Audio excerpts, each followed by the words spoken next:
have you guys on the show. How are you guys feeling? First time ba dito sa Mix? Or Oo, first time bro. first time sa Mix? How is it naman? Masaya naman, syempre. Masaya Kasama ko naman. Kasama niyo naman. Nice. Okay, so we're here to talk about the movie. First of all, I'd like to ask, what's it like working on the set?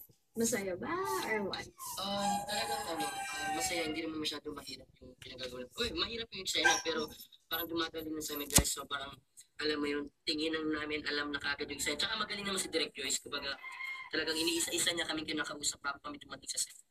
How about you, Alexa? Actually, it's very fun kasi si Derek Joyce very playful, lalo na pag masaya yung scene, sumasayaw-sayaw pa yan. So, sobrang saya. Kahit mabigat yung scene, syempre pag focus. Pero pag super playtime lang, so sobrang saya sa set. Masaya naman sa set. Okay, now, tell us something about the characters that you play and how are they related to the main characters? Like si Love Vilna, si Lucian, and like si Ate Angel. Ako dito si Boy. Ako dito si Boy.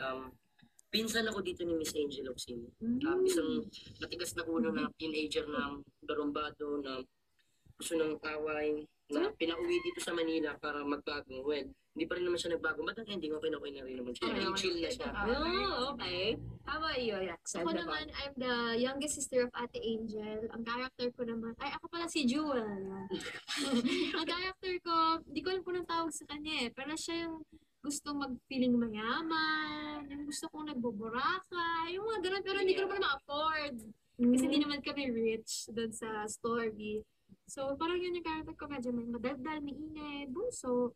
Yun. Ako naman yung pangalawang panganay, kapatid ko si Miss Angel, tsaka si Alexa. Ako yung kikay na negosyante. Kahit ano yung bagay na nakikita ko, or pumupunta ako ng club para lang magbenta ng mga bags, accessories. Oh, okay. Mukhang interesting the movie na to. But we'll continue our conversation later. For now, here we go with Justin Bieber with Love Yourself at number 6. Wow!